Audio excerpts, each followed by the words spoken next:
The weight of the parchment feels heavy in my hands, but the news it carries is infinitely heavier. My heart hammers against my ribs, a frantic drumbeat of dread. A messenger, his face etched with grim urgency, just delivered reports from Galatia. The churches I planted, those beautiful communities born from miracles, are crumbling from within. The air in my dim room is thick, suffocating. The flickering oil lamp casts dancing shadows that seem to mock my despair. These believers, these precious people I led to Christ, are being systematically deceived. Their simple faith poisoned by eloquent lies. I can almost hear the serpent's whisper slithering through their gatherings, twisting the beautiful gospel of grace into chains of religious duty. My fists clench, nails biting into my palms. This is not merely a disagreement over doctrine. This is a battle for their very souls. A fire begins to kindle in my spirit, a righteous anger mixed with a parent's protective fear. I will not let this stand. These Galatian believers were not scholars or theologians. They were ordinary people, farmers with soil under their nails, merchants haggling in the marketplace, slaves and free citizens alike who once bowed to silent marble gods. I remember the light in their eyes when they first heard the truth, that Jesus Christ had died for them, personally, unconditionally. Their transformation was breathtaking. Marriages, once battlefields, became sanctuaries. Addictions that held them in iron grips shattered like glass. A tangible joy filled their homes, a peace that defied understanding. They were living proof of resurrection power, a community reborn from the ashes of paganism. Now, that very joy is under attack.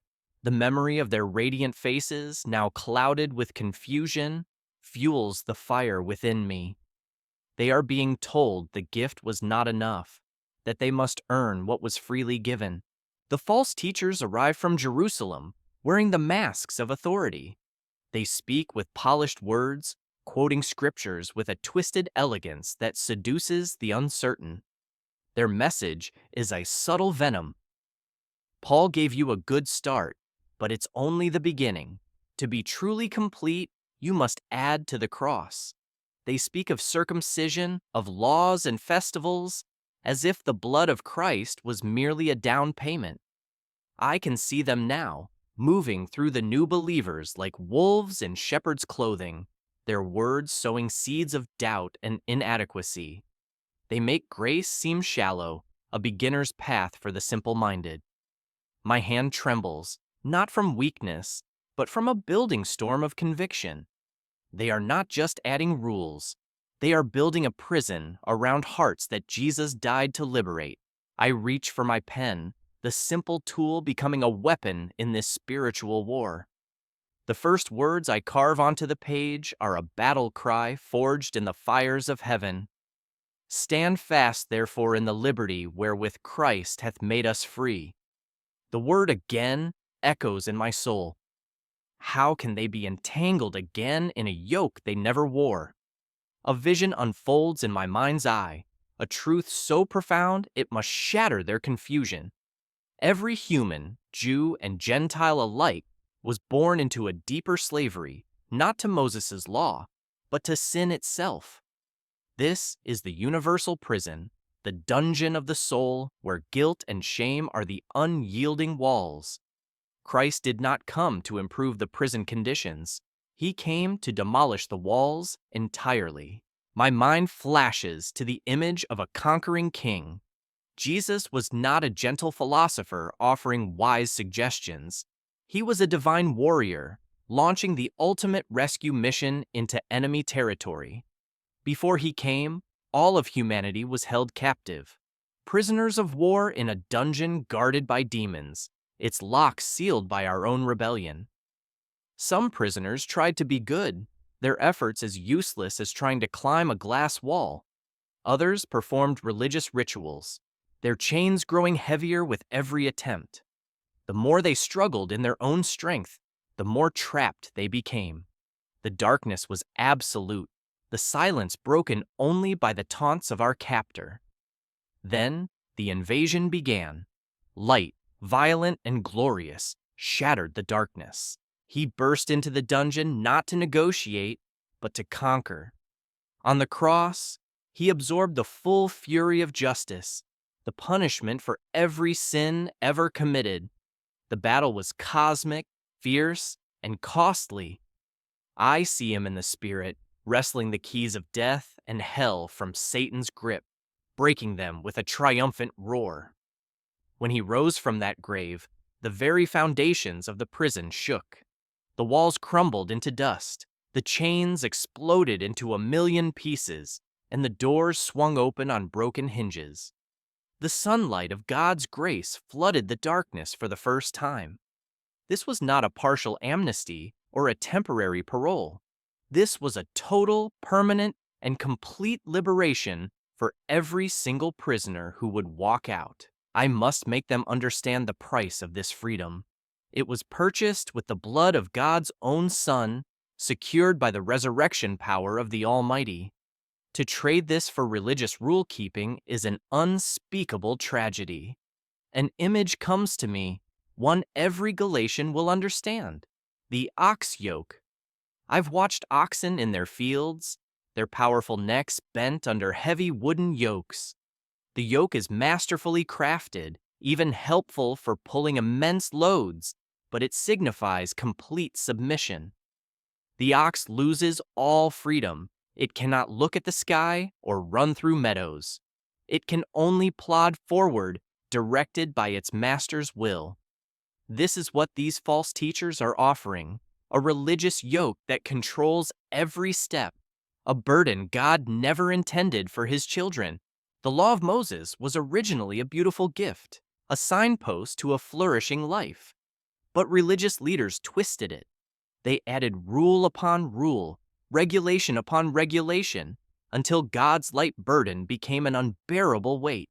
They built fences around the commandments, then fences around those fences, until people were drowning in a sea of requirements.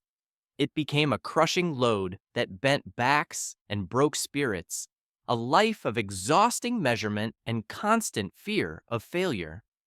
The false teachers are doing the same, focusing their attack on circumcision. They've transformed a physical sign into a spiritual test, a poisonous whisper that says, "Without this, you are only half saved, conditionally loved." My response must be a thunderbolt, a truth so clear it leaves no room for their deception.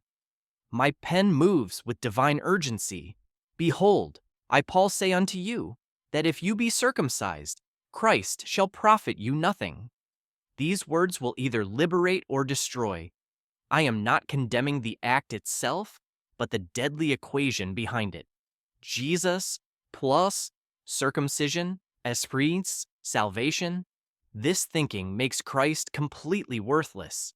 It is like receiving a flawless diamond and trying to increase its value by gluing on a piece of broken glass from a trash heap. You cannot improve upon perfection. You cannot add to what is already complete. The arithmetic of heaven is brutally simple. I write verse 3, "My hands steady now with certainty. For I testify again to every man that is circumcised, that he is a debtor to do the whole law." If you choose the pathway of earning God's acceptance, you cannot pick and choose the rules. You have committed yourself to perfect obedience to every single commandment, every moment of every day, for your entire life. Not mostly, not almost, perfectly. I know from a bitter experience this is impossible. I was the most religious of men, a Pharisee of Pharisees, yet my best efforts fell tragically short. This is the most impossible task in the universe, like trying to reach the moon by jumping.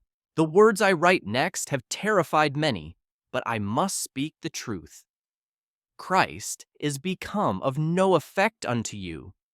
Whosoever of you are justified by the law, ye are fallen from grace.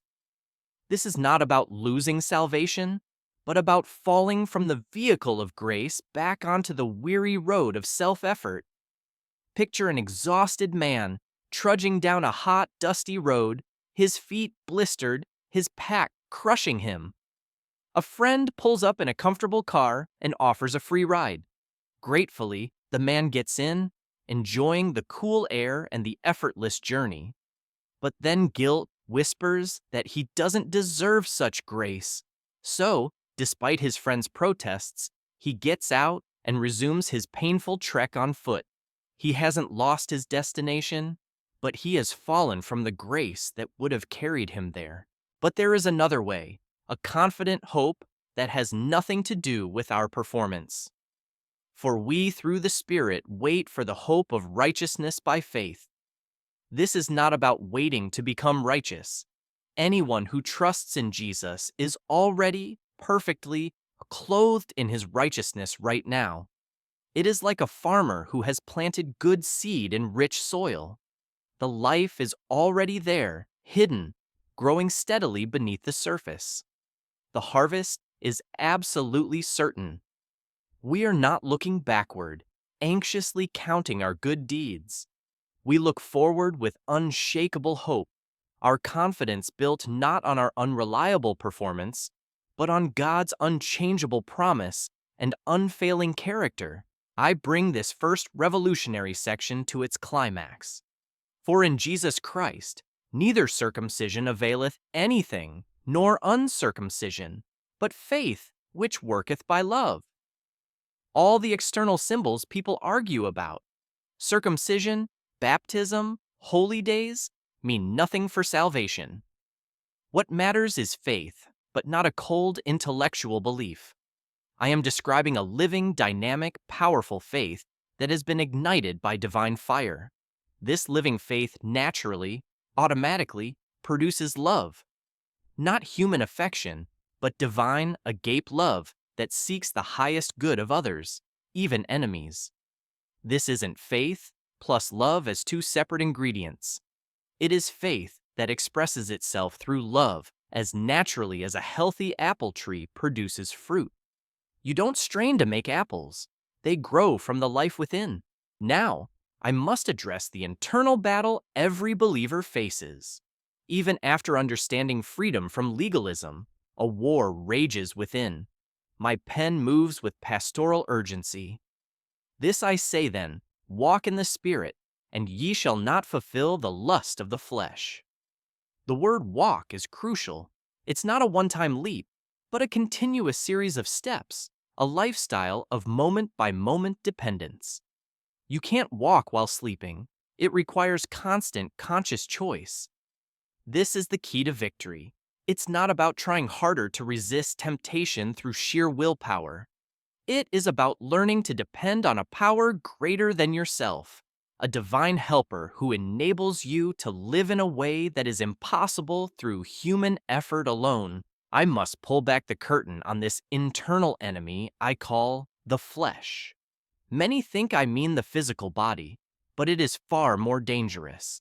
The flesh is the entire fallen human nature, mind, emotions, and will, corrupted by sin and in rebellion against God. It is the part of us that automatically thinks selfish thoughts, feels proud emotions, and chooses self over God. Its desires are not occasional temptations, they are constant aggressive forces launching relentless attacks against everything godly within us. They are like enemy soldiers that never sleep, never take a break, and never give up their assault. This flesh remains active and utterly hostile to God until our dying day. This explains the intense internal struggle, for the flesh lusteth against the Spirit, and the Spirit against the flesh.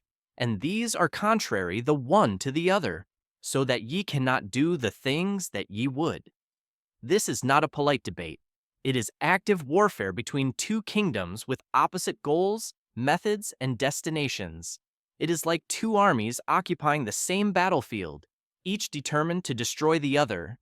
This conflict rages every moment, whether you feel it or not. Sometimes it is so intense it leaves you feeling torn apart, unable to do the good you want, and unable to stop the wrong you hate. This is not a sign of failure, but proof of the fierce battle and our need for the Spirit's superior power. I understand the frustrating paralysis that comes from self-effort. When you try to live this life through human determination alone, you discover a humbling truth. You are utterly unable to do the good you sincerely want to do. You know God's will, you agree with it completely, but the power to perform it is absent. It is like being trapped in quicksand, seeing solid ground but sinking with every struggle, or having a broken leg, seeing the stairs but being unable to climb.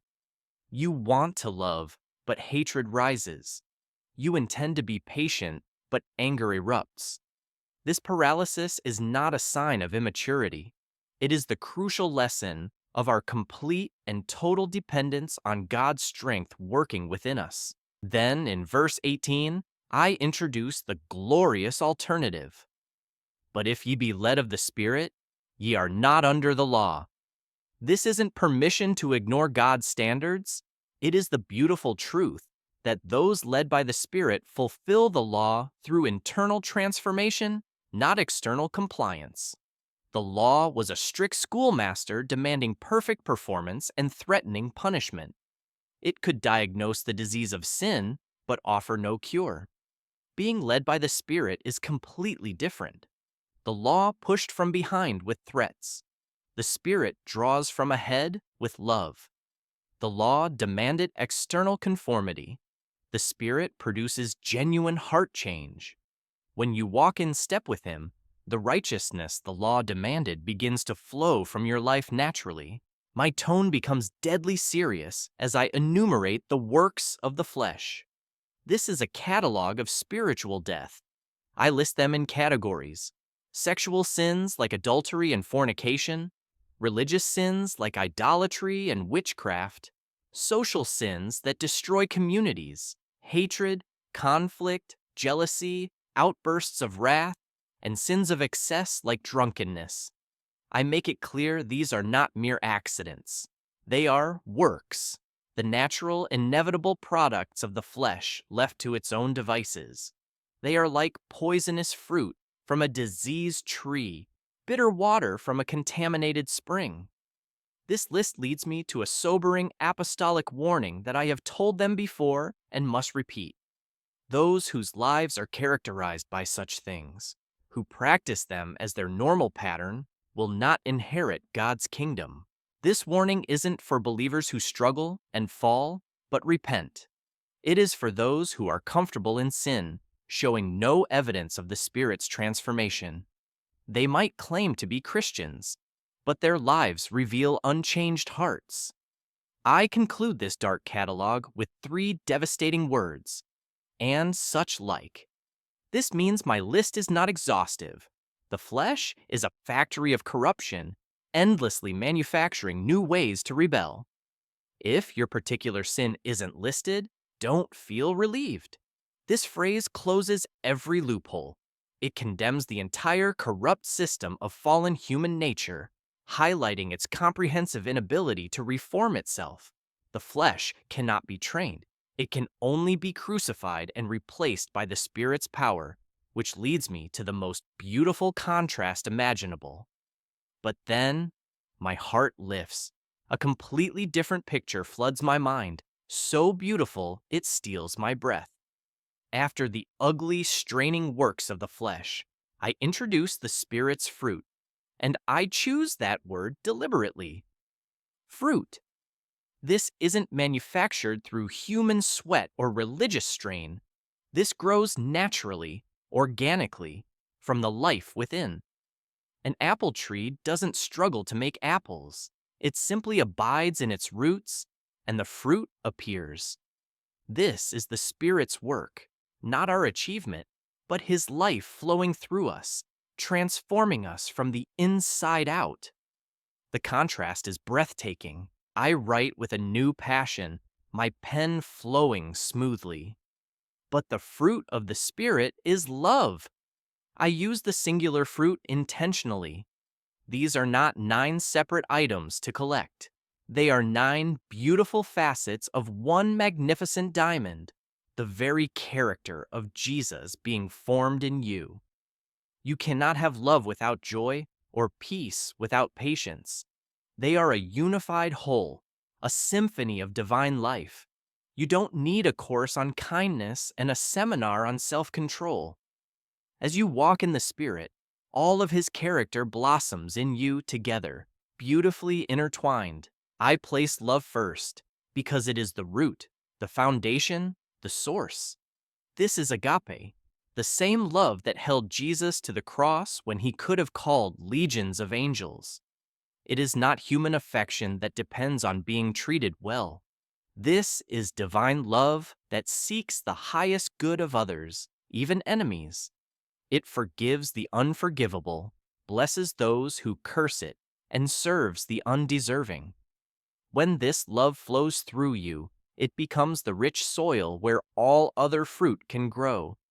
This love is your new nature, your supernatural power. Then comes joy, a joy so deep the world can never touch it.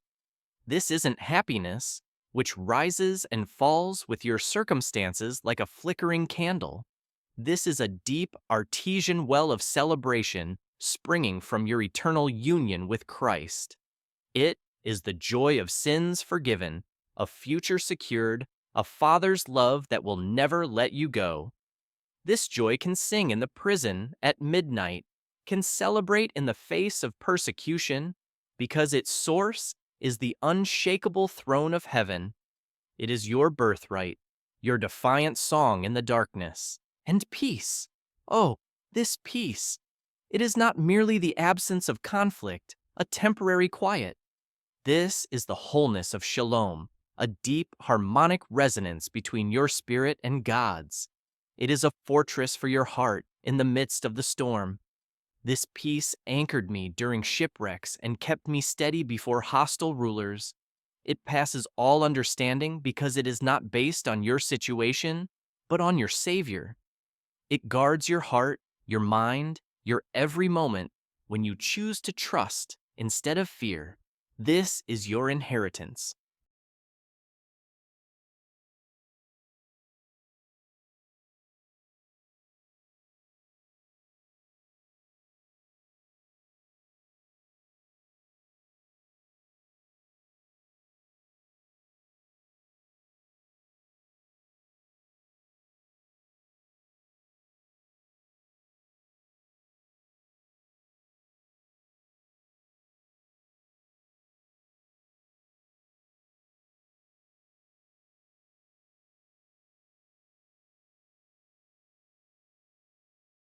Then, goodness and faithfulness, the bedrock of a trustworthy character.